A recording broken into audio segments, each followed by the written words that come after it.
Paltrocast. Where are you actually? Are you in New York or in the? Yes, Long Island, Long Beach, New York. Ever been out here? Yes, indeed. Yep. I used Oh, to boy. live in New York for 15 years. Oh, there you go. Well, where are you two based in right now? We're in Paris right now. Really? Okay. Well, thank you for accommodating in late night call right now like this. So thank you for taking the time. And let's just say Transatlantic, popular, acclaimed show. So one thing I can't figure out is, did you compose to a locked picture, or did you get some of it and some notes, and then that's what we hear? We got to work with it along the way. We got all the rushes, which was a tremendous help. We actually had also had the scripts to read before they actually even started to shoot the show. But of course, then it takes a whole different shape once it's being filmed, you know. Yeah. But it's true that there's certain, like, just off the Pyrenees bit, I started writing stuff and it actually ended up in the Pyrenees. Yeah. And not not in the chateau or somewhere else. Exactly. Now, between you two as composers, what's the dynamic like? And I say that in terms of, sometimes you'll find out this is the producer, engineer person, this is the top line person, or this is the person that starts the stuff and this person is the editor. Who does what between you two usually? Well, Dave's a really accomplished composer, you know, so he's the one who, and I come from more a hip hop electronic music based. So it actually just fused together. And I would send Dave stuff. He would put these beautiful string parts over it. Then he'd send me stuff and I put some percussion stuff over it. I mean, And Mike would get depressed and I would tell the jokes. Mike would be Mike terrible dad jokes. Mike would be very doubtful. Like, do you think we're good? Do you think it's okay? Can we send that now? Do you think it's fine? And I'd be telling jokes, and then Dave would be like, "Yeah, I've done this a million times. Yeah, I make 500,000 a year." No, I don't.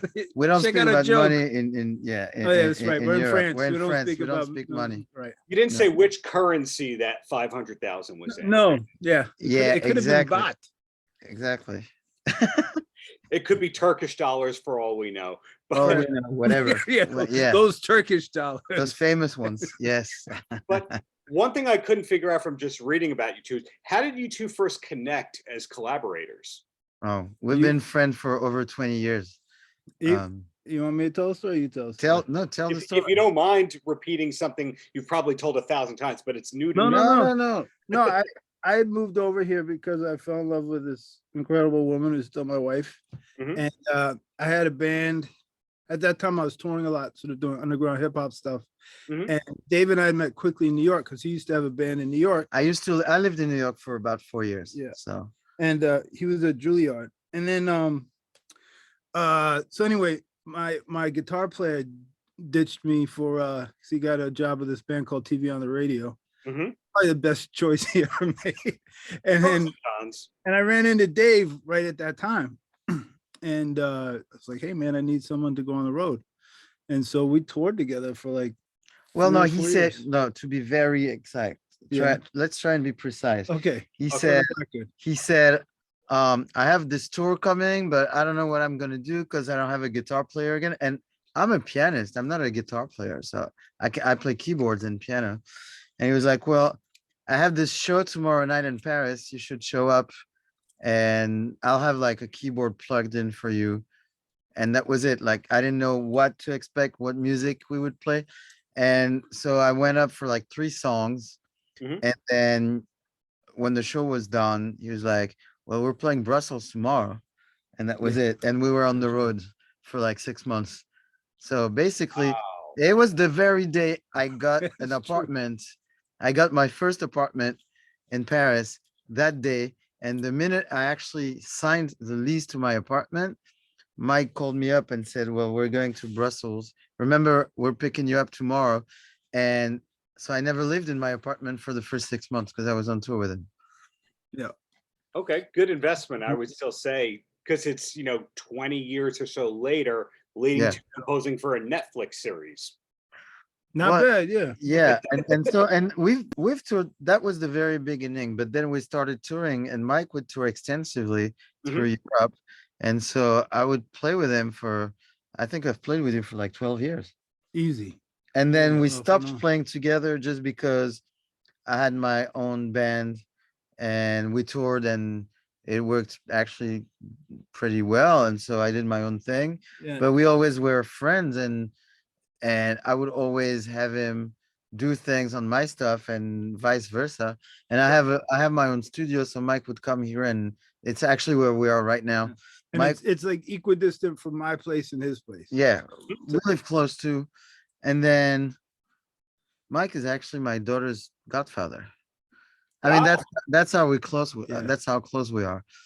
And then Anna, the showrunner from Transatlantic, knew Mike from preschool, and she asked him like, "Hey, man, I had this idea of the music for my next show. Would you mind?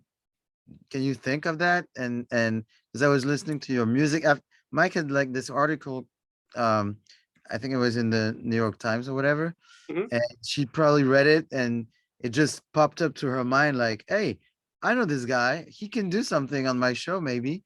And she reached him, And I and called him I was immediately. on vacation with him and the kids, and he was like, hey man, I Yeah, got but this message. that's not why you got the job, because we happened to be on vacation together. Yeah, but it was funny because I it mean, became a it's big not, thing. there's always nepotism, but it's not that out of control. You know? Yeah, Well, but it was sometimes you find out that the person got the job because the person was on their bowling team. That does happen. Yeah. yeah. No, without question. But I mean, I thought of you immediately just because you're the best composer I know, and I knew we could work well together. I shouldn't And be it was listening. I shouldn't be. This is bothering me. What you're saying. Right now. Sorry, and we're also in this very confined It's room maybe because we on were this on couch. vacation We're together. actually, the studio is in a cave. Yeah, that's true. You should know that.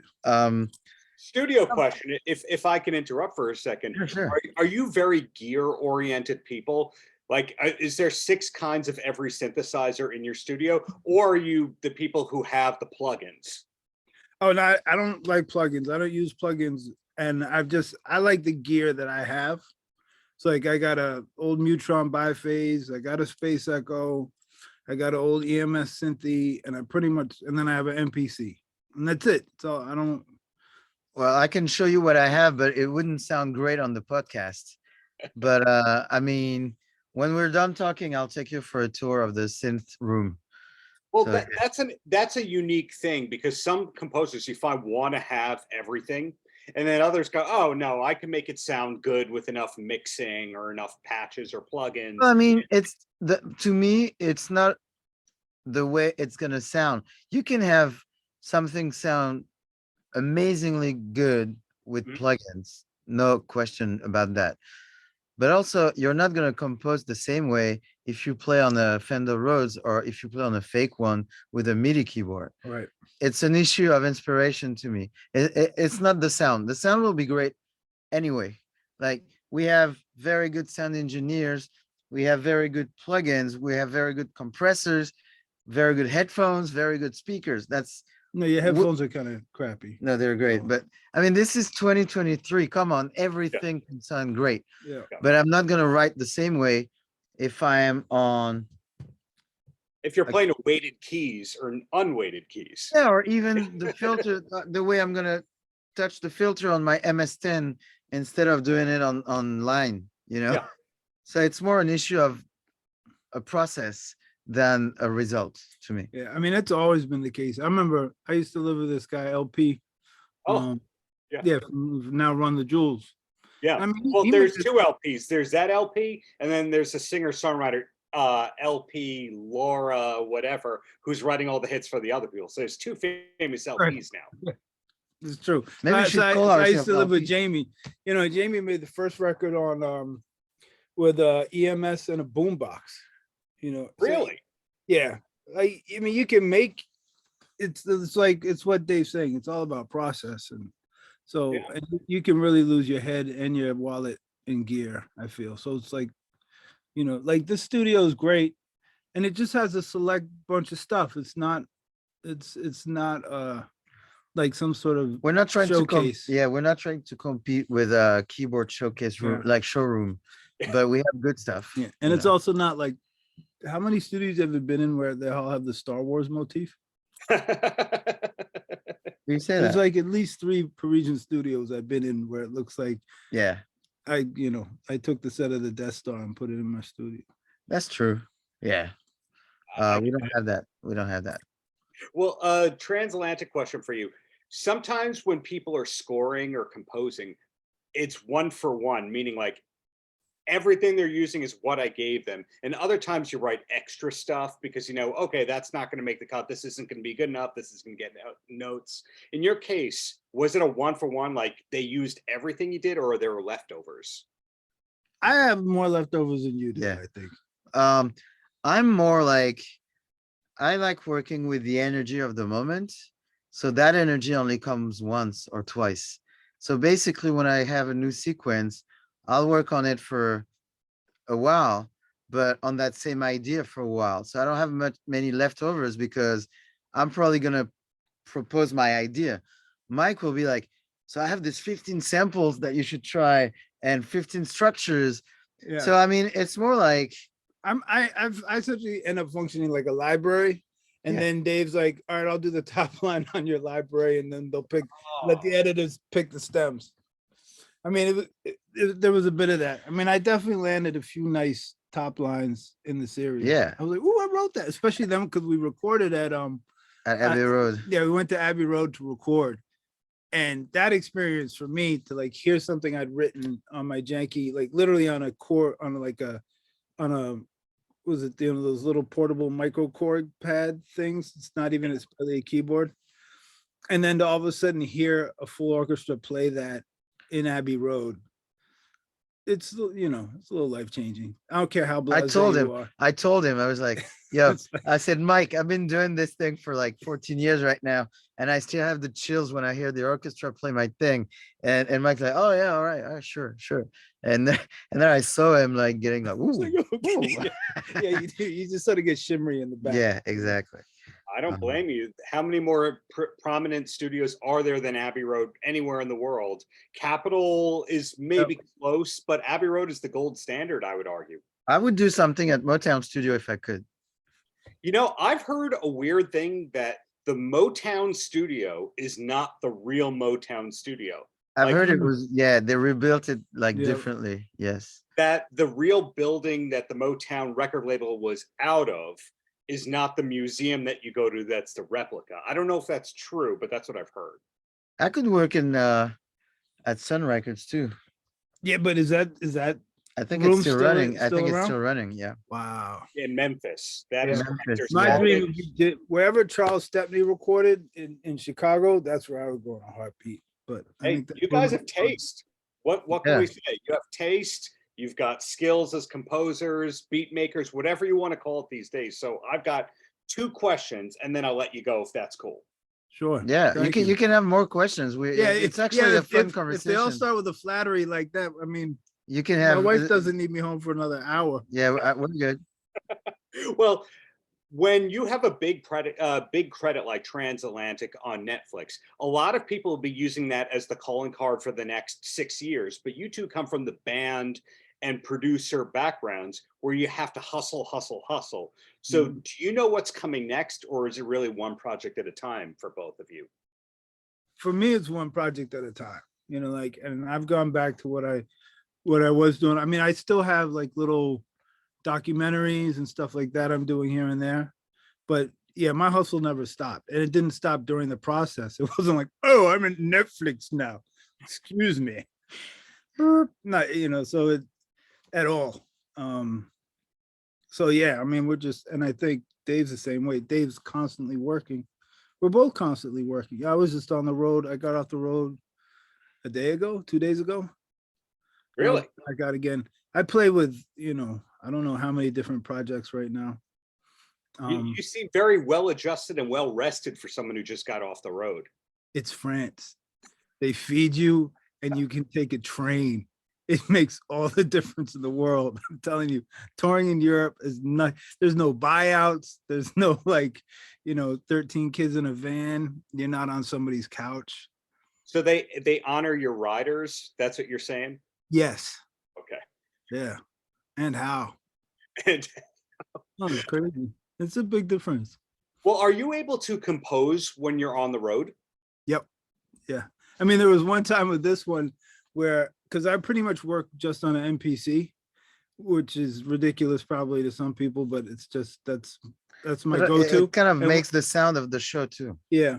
Yeah. And so I was like, we were in line at the airport going through security. And of course, they needed a stem or something. And so I'm like exporting I got the MPC out, waiting to go through security, and then sending it out. I've on my done that phone. for Transatlantic. I would like Yeah. send things from the airport, like, hey Dave, we need this. Mike doesn't have it. All right, let me. So I would open the sessions from my laptop. Yeah. Everywhere in the world. Now I go on the road with this Afrobeat band called Ara Kilo, and the guitar player does a lot of soundtrack stuff and ads and shit. And we both, like, everyone else would be going out and hanging out, whatever, and we're both just over our machines in the backstage waiting for the show, do the show, and as soon as the show's over, go right back to working on whatever we're working on. I find that interesting because as a person who tapes interviews 5 or 6 days a week, you find out the different rules of some artists. And some artists are using interviews as their therapy instead of talking to their therapist. They're just getting it out. And then other artists go, I will not do any press when I'm on the road. I will not do anything. I have to not talk for 6 hours before I go on stage. You never know when you're talking to multitaskers like yourselves, or other people who go, oh no, the road, I don't do anything ever. No, it's a good. I mean, press. It's funny because I've been sort of on a low key level for a while, so I haven't had to do press on the road.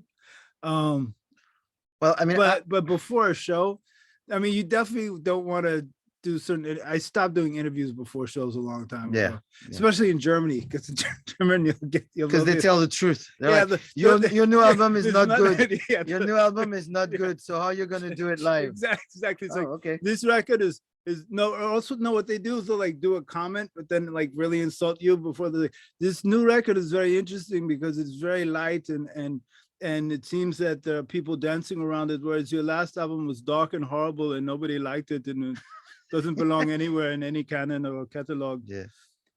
And then you go, and what was the question? Right. Yeah, exactly. Oh yeah. Well, I don't like doing press before playing live. Yeah. But I mean, we're in the world now where, like, if I don't do press, there's a lot of people that depend on I mean, there's a big team around me working, like whether it's for my records or so, like if we don't do press, who's gonna sell our soundtrack? There's a lot of people depending on that. Not that we're like key to the survival of people, but we have to participate. Arguably, you are key to the survival of people, because if they can't commission 15% of your income, I mean, what are these people going to do? That's true. I mean, and that's the reality. That's why I always have a lot of, tremendous respect for any pop artist, like anyone who's selling that many records. And people are always like, why are they making the same records? Because they got to feed like 500 people. Yeah. It's like, so you try and switch gears when there's like an entire village. It's like, what are you going to do? So press can be disturbing when you're doing something else, but you owe it to so many people that who's going to say no to such and such promo? I mean, it's part of the job, really, to me. Yeah, it's just like if you don't want to answer questions before going on stage, then do it tomorrow in the morning. That's fine, Or you do it after. Or do it after the show, But there's no rule. I'm sorry, you got to go. but there's no rules to it. I mean, I remember we opened up for De La when I was in college. Yeah, their first tour, and those guys did not want to be on they didn't want to play live. I think they really thought they were Steely Dan or whatever. They were like, why are we even here? And this was at a time where a DJ really did do 50% of your touring for you, like in hip hop, the DJ toured for you, they played your record. And so they were some of the first bands that were really touring. And I don't know if it was just a day, but I got the vibe that whole first tour, they were just like, this is so whack.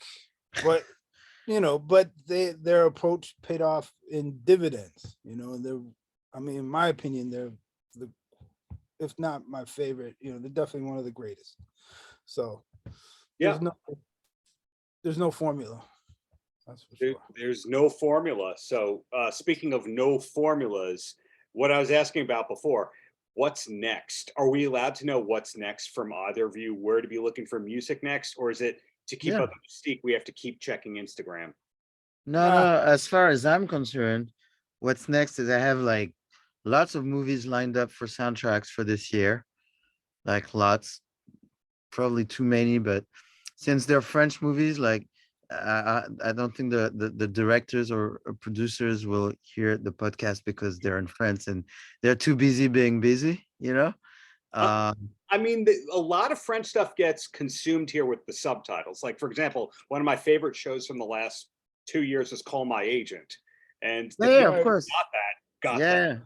Well, you know, so I have a lot of movies lined up and I think I'm gonna work with Mike again sometimes, but we can't say anything. But I think it's gonna happen at some point within the next few months. Yeah, there's stuff in the works. Yeah. And I got a record coming out with a band called Exilians with two old friends, one a Senegalese rapper named Ty. And it's kind of like crazy digi sea shanties. and she has family who actually have been kind of actually, you know, who sing in Wolof about that, and about the whole crossing into Europe. And then my really close friend who used to be on Ninja Tune with me, Juice Alim, Jamaican brother in Birmingham. So we're putting out a record and that'll come out probably right before at the end of 2023, beginning of 2024. So I have a record coming out. I forgot. I have like those movies, and I'm like, well, I have deadlines for this, and I don't have many deadlines for my own stuff, but I have a record coming out. I don't know, something's gonna come out before Christmas, and the record's coming out after. No, like, mine will come out before your record. Yeah, yeah, but mine will sell. And so I have this other record that I'm doing. That's fine. See, you ask like, what about the dynamics of this group? Well, now you know. You know, the dynamic. America wins. America wins. That's what happens. This is so bullshit. What I find very inspiring about you two, can you take more compliments, or have we hit our limit? No, dude, go ahead. No, I think I got room for a few more. Okay. So what impresses me, not only are you two prolific and skilled, but the long-term relationships that you two keep up with people. So you mentioned somebody from nursery school that you knew. You mentioned that you two toured together 20 years ago and you vacationed together and you still don't hate each other's guts.